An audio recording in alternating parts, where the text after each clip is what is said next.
We are now ready for the second step and travel the path that led Albert Einstein to the formulation of the Principles of Relativity, which say that the laws of nature are the same in every reference frame in uniform rectilinear motion, and also that the light speed is the same.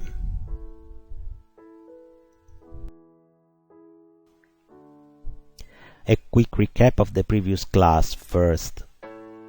As we had seen, every physical quantity requires an operational definition, namely, we have to establish the set of operations by which that quantity is measured. As a consequence, we must distinguish between local time and extended time, since they require a different set of operations. Local time is the time at the place where the clock is located, and extended time is the time at a place very far from the clock.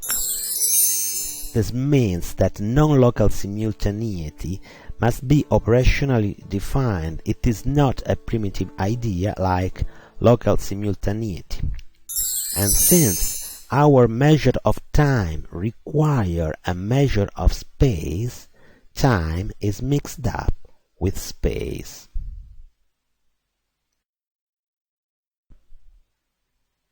Many observations have demonstrated the validity of a simple physical law, namely that light is propagating in empty space at a speed which is always 3 times 10 to the 8 meters per second. And the propagation takes place in straight lines, and we have evidence that it is independent of the motion of the source, that it is independent of the motion of the observer, and that it is independent of the color of the light. Of course, this is quite contrary to common sense and to Galilean transformations for velocity, according to which we would expect light to go faster or slower by running against it or running with it. In other words, we expect light to behave like when we throw a stone, but this is not the case. What evidence do we have that the speed of light is independent of the motion of the source and of the color? The evidence comes from binary star systems. A binary star system is similar to a planetary system in the case when one of the two stars is more massive than the other, and the less massive star goes around the first. Binary star systems are very common in the universe. If this is the plane where the orbital motion takes place, this moving star continuously goes back and forth with respect to the observer. If the light travels slower when emitted by a star receding from us, and if it travels faster when emitted by a star approaching to us, we would see a delay in its being covered by the front star. The reason for such a delay is that the time it takes for the light to reach us at a slow speed could be longer or equal to the time it takes for the star to complete half of its orbit and the time it takes for the light to reach us along this path at a faster speed. the image of a ghost star due to the delay would persist, and in some cases, instead of two stars, a triplet might appear. Now, for similar reason, if the speed of colored light were not the same for all colors, at the beginning of the eclipse we would see colors disappear in different times. Now, since none of these effects has ever been observed, we conclude that light speed does not depend on the state of motion of the emitting source and of the color. Let us see a possible explanation for this independence of light speed of the motion of the source. The idea is the following. Light travels through an extremely tenuous substance called ether. It all happens in the same way as sound travels through air. Indeed, if light was the sort of wave motion in stationary space, we could explain the light speed independence of the motion of the source exactly in the same way we explain the speed of sound in air to be only a property of the medium.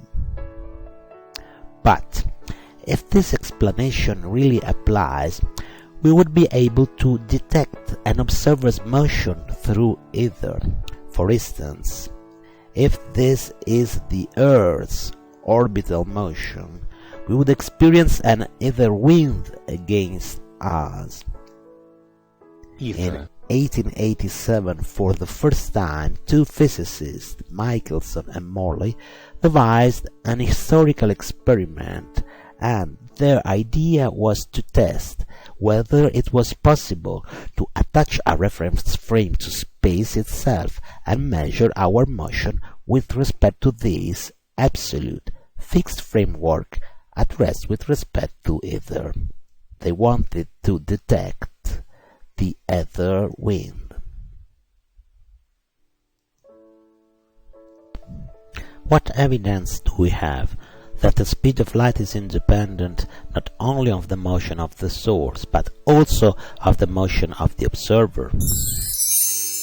The 1887 Michelson and Morley experiment, in spite of the fact that it was devised to detect our motion through ether, it is the first evidence we found that the speed of light is independent of the motion of the observer. Let us consider in more details the Michelson and Morley apparatus.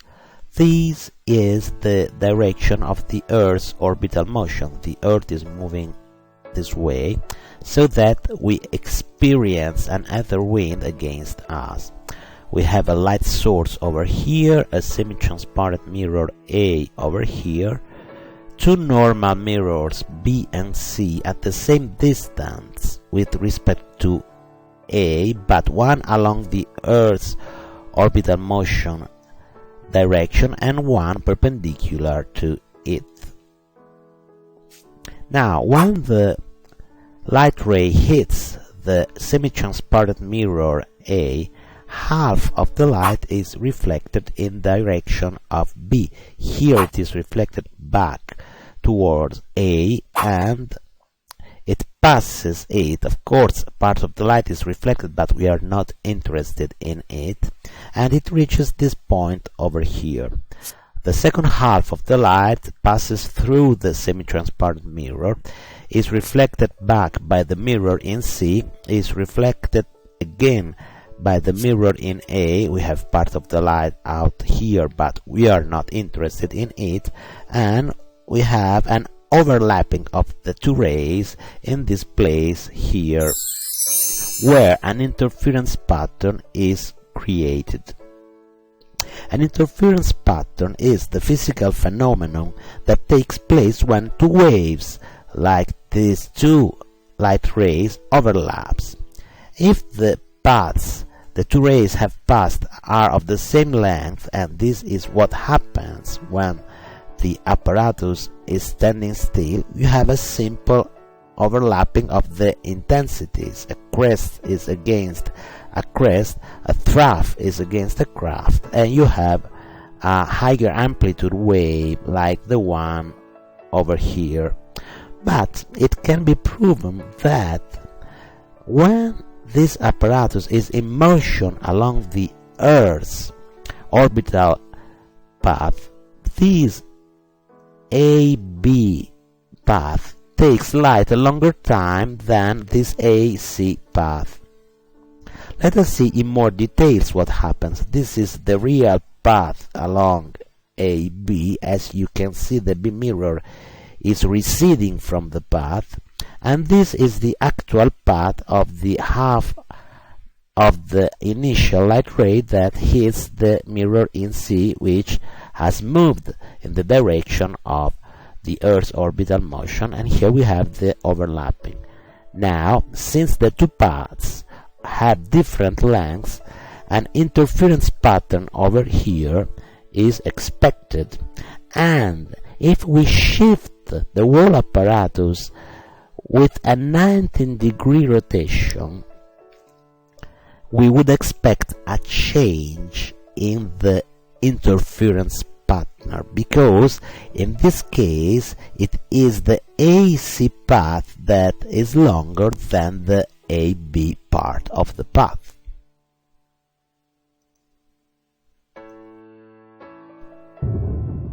The experiment failed to reveal any interference pattern. It was repeated several times by many observers, but no ether wind effect was ever detected. La parola ether in italiano la traduciamo con etere, anche se lo stesso vocabolo indica pure un certo tipo di alcol. Chiaramente non ha questo significato quando è utilizzata nel contesto della relatività, ma esprime appunto questa sostanza impalpabile che, secondo i fisici del XIX secolo, avrebbe dovuto riempire ovunque lo spazio e permettere di spiegare la propagazione della luce allo stesso modo in cui spieghiamo la propagazione del suono nell'aria. As a result, the Michelson and Morley experiment gave us an evidence of the contrary. No ether exists, and the speed of light is independent of the observer's motion. And for this reason, Michelson was awarded the Nobel Prize in Physics in 1907.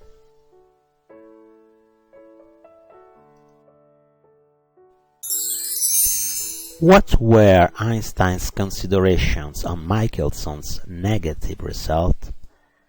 He said that in the same way as it happens for mechanical phenomena, only relative velocity of one object with respect to another can be detected, and it is meaningless to talk about velocity through space, and this is the reason why the Michelson and Morley experiment failed to detect the Earth's motion through space, because these two scientists wanted to detect an absolute velocity, which is relative to nothing, and this is not something that can be measured.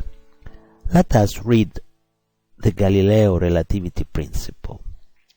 There exists no mechanical experiment that gives different physical laws in two inertial frames in uniform rectilinear motion relative to each other. If we consider the Earth's orbital motion a uniform rectilinear motion for the amount of time necessary to perform the Michelson experiment, what Einstein realized is that there was no reason to restrict the Galileo relativity principle to mechanical experiment, but that it also applied outside the domain of mechanics. There exists no experiment whatsoever, no optical experiment, no electromagnetic experiment that can detect absolute motion. But the Michelson apparatus would have given exactly the same results, no matter if performed on board of a spaceship in uniform rectilinear motion, no matter if on the Earth, which was moving, orbiting around the Sun, no matter if standing still somewhere outside in space.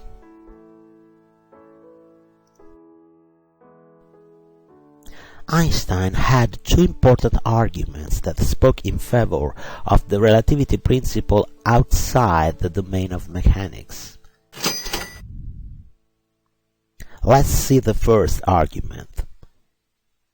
The principle of relativity applies in mechanics with great accuracy, and it seems not very probable that it should be invalid in another domain of phenomena. And the second argument. If the principle of relativity did not hold, then not all inertial frames would be equivalent. A special reference frame where the laws of physics could be formulated in the simplest way should exist. The velocity with respect to the special reference frame should play a role in formulating the laws of physics in all references, but we have no evidence of such an effect. Therefore, given the strong arguments he had and the experimental evidences, in 1905 Einstein formulated what he called the Postulates of Relativity. First postulate, the Principle of Relativity. Laws of nature are identical in all reference frames in uniform rectilinear motion relative to each other, and there is no way of distinguishing absolute uniform rectilinear motion. Second postulate, the principle of the constancy of the speed of light.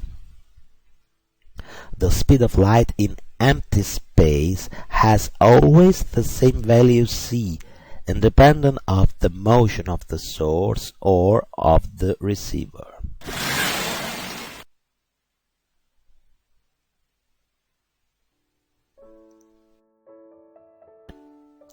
Thus an astonishing result of Einstein's postulates, namely that two events which happen simultaneously in one reference frame are no more simultaneous in another which is in motion with respect to the first one.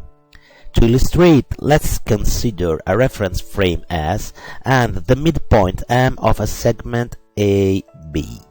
Now, if we send out light from the midpoint M in direction of the two ends of the segment A and B, it reaches simultaneously the two ends of the segment. But if we have a second reference frame in motion towards the right, whose name is S', with respect to S', the reference frame S is moving toward the left at a speed v. Now, according to the postulate of relativity, an observer in S' agrees on the position of M as the midpoint of A and B, since there should be no experiment that gives different results in two reference frames in relative uniformly rectilinear motion. So, if we found that M is the midpoint of AB in S, there is no possibility for an observer in S' to disagree on the position of the midpoint. And as we have seen, according to the postulates of the constancy of c, he also measures c as the value of the speed of light. Now, due to his movement, the observer in the S' reference frame affirms that B is approaching toward the advancing light pulse, and that A is receding from the pulse.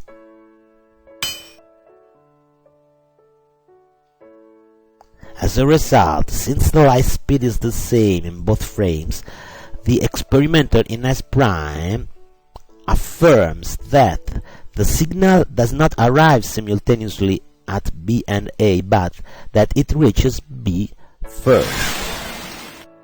So, in S', the light does not reach A and B simultaneously.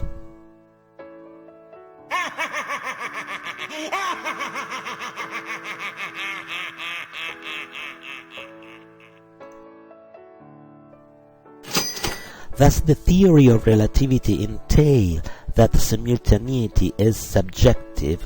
Entail, in italiano, significa implica. Let us listen to the correct pronunciation.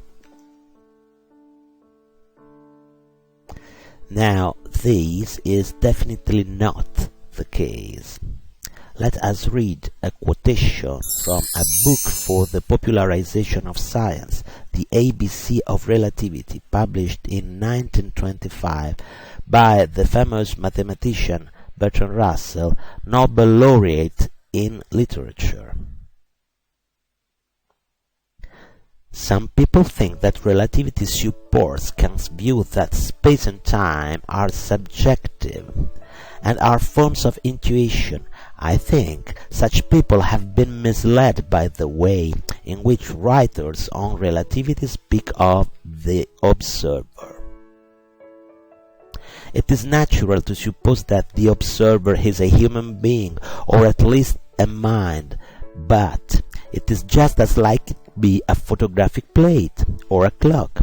That is to say, the odd results as to the difference between one point of view and another are concerned with point of view in a sense applicable to physical instruments, just as much as to people with perceptions.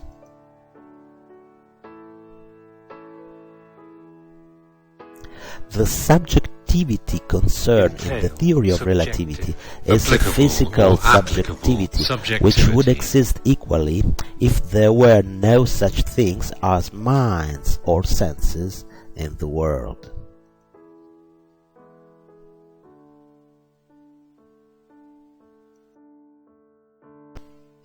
Language of learning.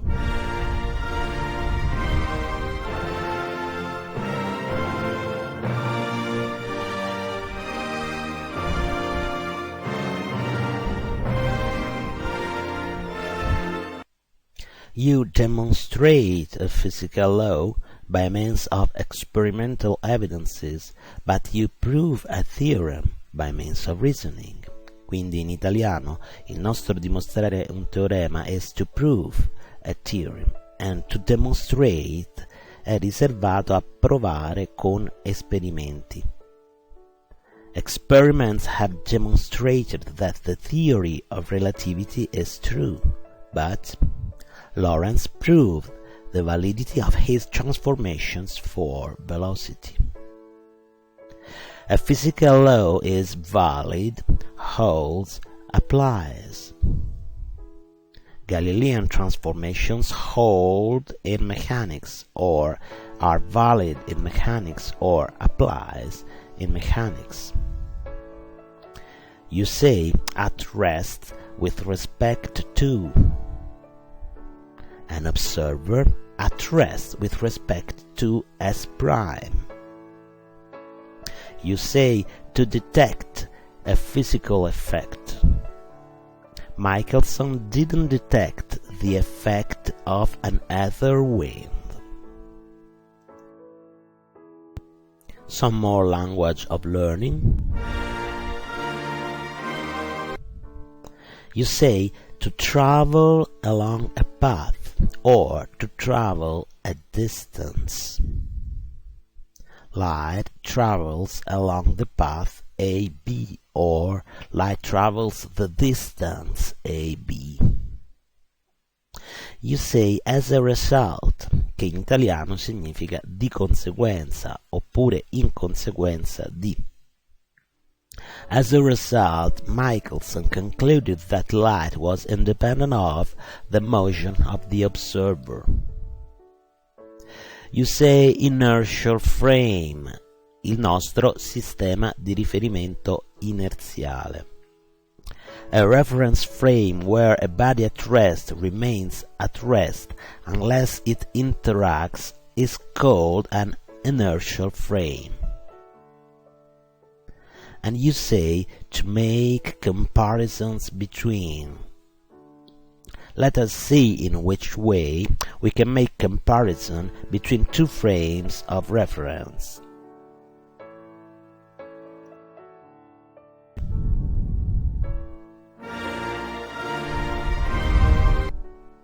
You say it is approaching to us or it is receding from us, si avvicina, si allontana. Light does not travel slower, faster, when emitted by a star receding from us, approaching to us. You can also say approaching to someone, to something, receding from someone, from something. You say with exactly the same meaning to affirm an idea, to contend an idea, to claim an idea. The experimenter in S' contends that the signal does not arrive simultaneously at A and B, or affirms that, or claims that. You say to entail, l'italiano implicare. Does the theory of relativity entail that simultaneity is subjective? And you say to carry out an experiment. Michelson carried out his famous experiment in 1887.